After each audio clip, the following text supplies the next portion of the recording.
Jadi ternyata filter itu diberikan hemoglobin, tetapi celakanya hemoglobin berasal dari darah yang diambil dari rumah potong hewan babi. Ketua Komisi Nasional Pengendalian Tembakau atau Komnas PT, Dr. Hakim Sarimuda Pohan mengungkapkan bahwa dalam filter rokok yang banyak digunakan di Indonesia terkandung bahan yang berasal dari darah babi. Hemoglobin atau protein darah babi digunakan dalam filter rokok untuk menyaring racun kimia agar tidak masuk ke dalam paru-paru perokok, kata Dr. Hakim saat menjadi pembicara dalam dialog bahaya merokok bagi kehidupan berbangsa di Balai Kota Banjarmasin, Kalimantan Selatan.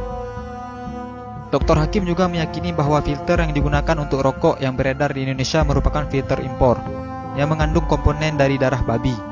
Menurutnya, semua itu diketahui setelah adanya pernyataan yang diungkapkan ahli dari Australia atau Profesor Kesehatan Masyarakat dari Universitas Sydney, Simon Chapman. Profesor Simon Chapman menyatakan itu merujuk pada penelitian di Belanda yang mengungkapkan bahwa 185 perusahaan berbeda menggunakan hemoglobin babi sebagai bahan pembuat filter rokok. Profesor di Australia memperingatkan kelompok agama tertentu terkait dugaan adanya kandungan sel darah babi pada filter rokok. Profesor Simon Chapman juga menyatakan sekali lagi bahwa itu merujuk pada penelitian di Belanda yang berhasil mengungkapkan bahwa 185 perusahaan berbeda menggunakan hemoglobin babi sebagai bahan pembuat filter rokok. Menurut Dr. Hakim, sudah seharusnya umat muslim yang mayoritas di Indonesia ini menjauhi barang yang nyata-nyata dilarang dalam agama. Bukan hanya kaum muslim, tetapi kaum Yahudi juga melarang pemanfaatan babi untuk keperluan seperti filter rokok ini. Kabar penting ini harus diberitahu kepada para perokok yang alergi terhadap fatwa haram merokok.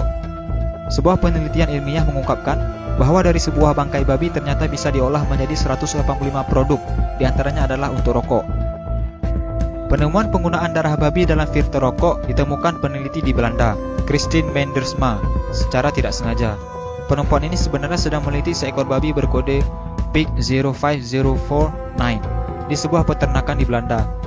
Di laman pribadinya, Mendersma menyatakan telah meriset selama 3 tahun semua produk yang dihasilkan dari seekor babi tersebut. Hasil riset tersebut kemudian dibukukan, lengkap dengan grafik dan gambar produk, kemudian dipamerkan dalam sebuah pameran.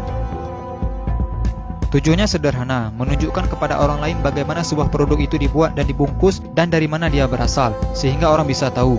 Untuk menunjukkan itu, Mendersma mendekati subjek ke satu ekor binatang yang di dalam hal ini adalah seekor babi bernama Pig 05049. Kita tidak berbicara hukum haram atau halal merokok, karena perdebatan halal atau haram merokok tidak pernah ada habisnya. Kami hanya menyampaikan informasi penting ini agar para perokok bisa berpikir lebih jauh tentang filter rokok yang menggunakan darah babi.